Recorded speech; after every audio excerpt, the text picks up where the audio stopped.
시온적 구속사 설교, 모범 설교, 창세기, 제단과 새 시작, 본문 창세기 8장 20절에서 22절. 여러분 이 시간 하나님의 말씀 앞에 나 자신을 다시 세우며 함께 기도로 나가겠습니다. 주님, 우리는 단순히 말씀을 듣기 위해 이 자리에 있는 것이 아니라 하나님의 임재 앞에 서기 위해 나왔습니다.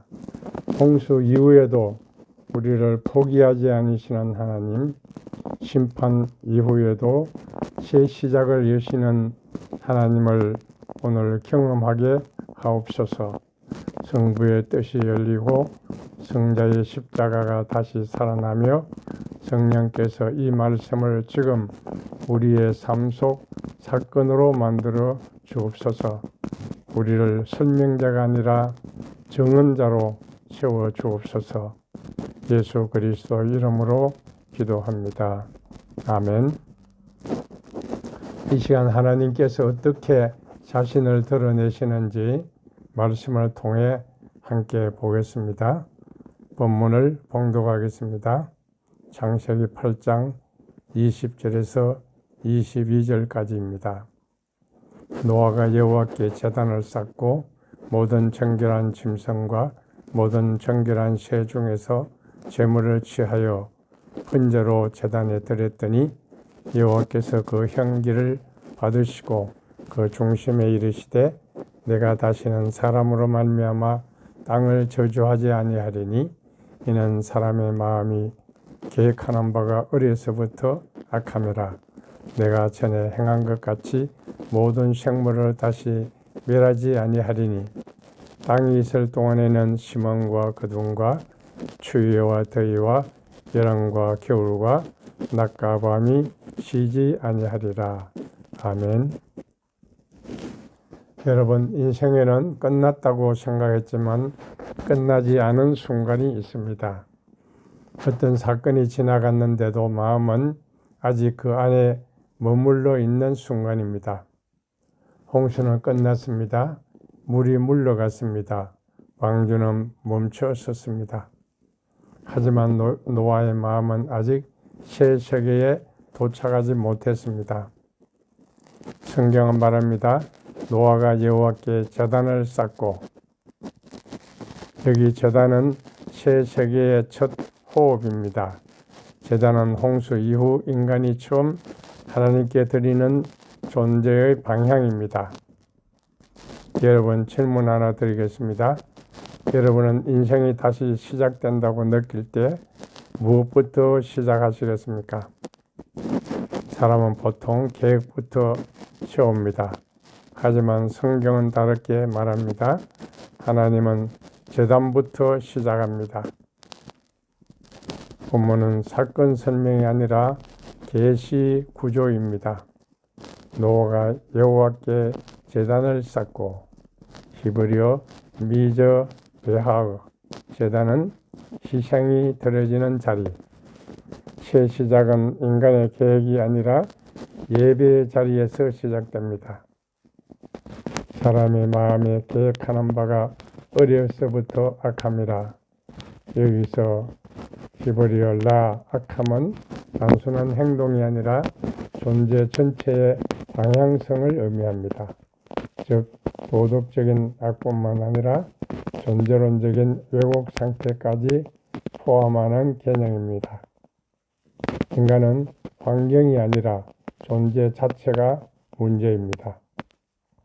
내가 다시는 사람으로 말미암아 땅을 저주하지 아니하리니 내가 다시는 아드 올람, 영원히 다시는.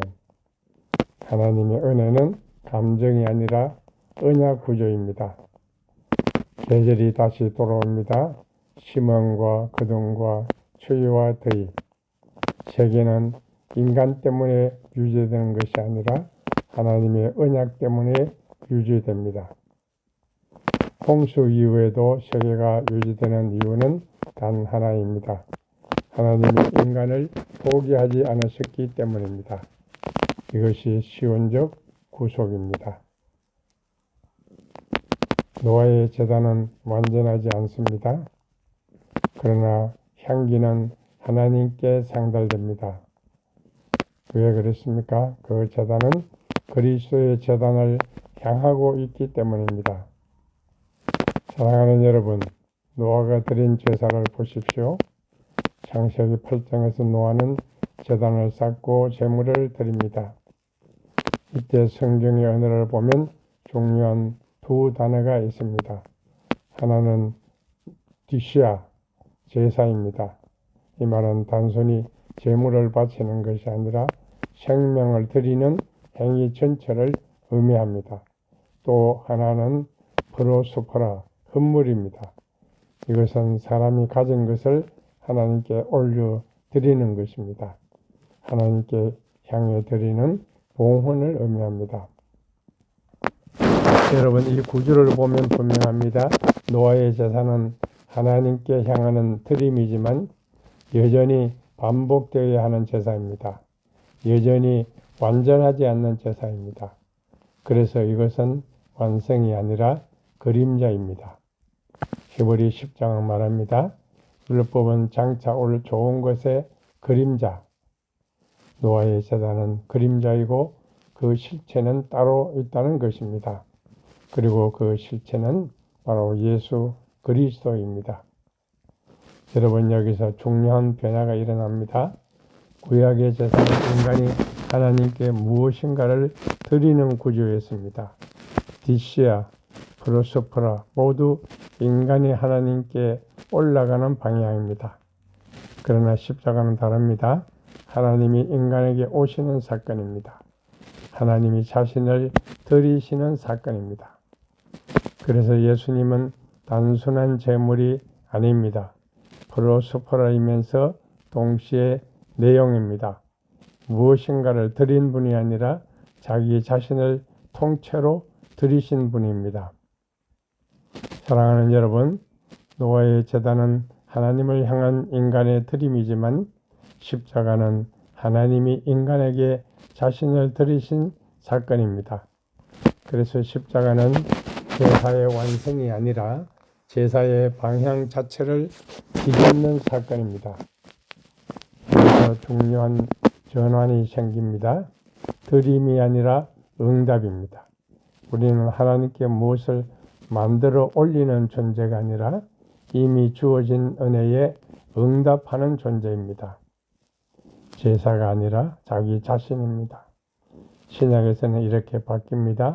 제물을 드리는 삶이 아니라 자기 자신을 드리는 삶입니다. 로마서 12장 1절의 말씀처럼 우리 몸을 산 제물로 드리는 것입니다. 동물에서 우리 자신으로 변형된 것입니다. 과거에 성전에서 제사했지만 이제는 우리의 삶 전체가 예배가 됩니다. 그래서 예배는 행위가 아니라 존재 방식 전체가 되는 것입니다. 따라서 우리가 새로운 시작점에서 해야 할 일은 무엇입니까? 받은 것을 받는 존재로 살아가는 것입니다. 하나님은 이미 우리에게 주셨습니다. 우리는 그 은혜 안에 머물게 되는 것입니다. 그래서 우리는 행위 몇 개를 드리는 것이 아니라 우리의 삶 전체의 방향성을 주님께로 향하는 것입니다. 그래서 우리는 그리스도의 제사를 반복하는 것이 아니라 드러내는 삶을 사는 것입니다. 십자가를 다시 만들 필요는 없습니다. 십자가를 드러내는 존재로 살아가는 것입니다. 제사의 방향이 뒤집혀졌습니다. 우리가 하나님께 올라가는 종교가 아니라 하나님이 우리에게 오신 은혜에 응답하며 내 자기 자신 존재 전체를 드리는 삶으로 바뀌었다는 것입니다. 사랑하는 여러분, 성령의 사역은 무엇입니까? 성령은 과거의 사건을 오늘의 사건으로 만드시는 분입니다. 그래서 예수 그리스도 십자가는 단순히 2000년 전 사건이 아닙니다. 지금 우리 안에서 실제로 작동하는 사건입니다. 여러분, 지금 이 시간은 단순한 설교 시간이 아닙니다. 하나님께서 여전히 새 시작을 이루고 계시는 순간입니다. 질문을 드리겠습니다. 지금 하나님께서 여러분 안에서 다시 시작하게 하시는 영역은 어디입니까? 우리는 단순히 변화된 사람이 아닙니다. 우리는 다시 규정된 존재입니다. 선언하십시오. 우리는 실패로 정의되지 않습니다. 우리는 과거로 끝나지 않습니다. 우리는 홍수로 마무리되지 않습니다. 우리는 그리스도 안에서 새롭게 규정된 존재입니다. 고린도후서 5장 17절은 말합니다. 누구든지 그리스도 안에 있으면 새로운 피조물이라. 아담 안의 존재는 단절된 존재이지만 그리스도 안에서는 화해된 존재입니다. 이것이 우리의 정체성입니다. 이제 교회는 단순한 모임이 아닙니다. 교회는 삼위 하나님의 생명 안에 있는 공동체입니다. 성부의 가족, 성자의 몸, 성령의 전. 여러분, 오늘 한국 교회는 종종 프로그램 중심, 성과 중심, 개인 신앙 중심으로 흘러갑니다. 그러나 복음은 말합니다. 교회는 새 시작을 함께 살아내는 공동체입니다. 제단은 성전 안에만 머물지 않습니다. 가정이 제단이 되어야 합니다. 직장이 제단이 되어야 합니다. 일상이 제단이 되어야 합니다. 한 성도가 직장에서 해고를 당했습니다. 그는 말했습니다. 내 인생은 끝났다. 그러나 그날 밤 그는 기도했습니다. 하나님, 다시 시작하게 하소서. 놀랍게도 그는 단순히 직장을 다시 얻는 것이 아니라 새 존재로 다시 시작하게 되었습니다. 홍수 이후 세계는 완전하지 않습니다. 그러나 방향은 분명합니다. 성부의 뜻은 완성을 향해 진행합니다. 성자의 통치는 역사 속에 드러납니다. 성령의 역사는 지금도 완성으로 이끌어 갑니다. 역사는 끝을 향한 붕괴가 아니라 완성을 향한 새 시작입니다. 하나님은 인간의 실패 이후에도 그리스도 안에서 새 시작을 여셨습니다. 사랑하는 여러분, 우리는 끝난 존재가 아닙니다. 우리는 다시 시작된 존재입니다. 우리는 심판으로 정의되지 않습니다. 우리는 은혜로 다시 쓰여진 존재입니다. 이제 선언하십시오. 우리는 버려진 존재가 아닙니다. 우리는 하나님이 다시 시작하신 존재입니다. 우리는 혼자가 아닙니다. 성령이 지금 우리 가운데 계십니다. 여러분, 이 시간 하나님께서 우리를 새 시작의 자리로 이끄시도록 함께 기도하겠습니다. 주님, 오늘 우리는 단순히 말씀을 들은 것이 아니라 새 시작의 자리로 초대받았습니다. 우리 인생의 무너진 자리 위에 제단을 세워주시고 그 제단이 예수 그리스도의 십자가로 연결되게 하옵소서. 성부의 뜻이 우리 안에 흐르게 하시고 성자의 은혜가 우리를 다시 정리하며 성령께서 우리의 일상 속에서 지금도 새 시작을 이루어 주옵소서. 우리의 공동체가 새 시작의 정인이 되게 하옵소서. 예수 그리스도 이름으로 기도합니다. 아멘.